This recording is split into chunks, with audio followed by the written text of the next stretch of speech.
দাদু দিদাকে যে বাচ্চাদের সাথে বাচ্চা হয়ে যেতে হয়, এটাই হলো তার নমুনা।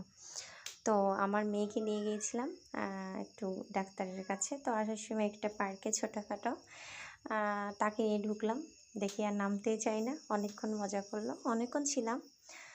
তো কিছু স্মৃতি আসলে ধারণ করে রাখলাম আমার মায়ের সাথে, তার দিদা, তার ছোটোবেলা। সে হয়তো বড় হলে তখন দেখবে।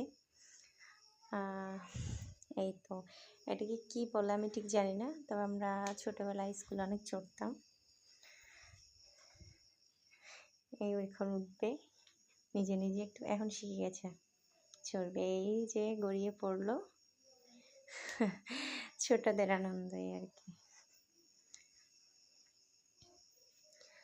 আচ্ছা, সে তো পেয়ে খুব খুশি, আর আসতেই চাইছে না। আজ সে চলবেই চলবে, এই আর কি। তারপর তাকে নিয়ে অনেকক্ষণ ছিলাম ওইখানে। প্লেসটা অনেক সুন্দর, হয়তো রাতের অন্ধকারে লাইটিং তেমন ভালো না, তো ভালো লাগছে না, একটু অন্ধকারে দেখা যাচ্ছে।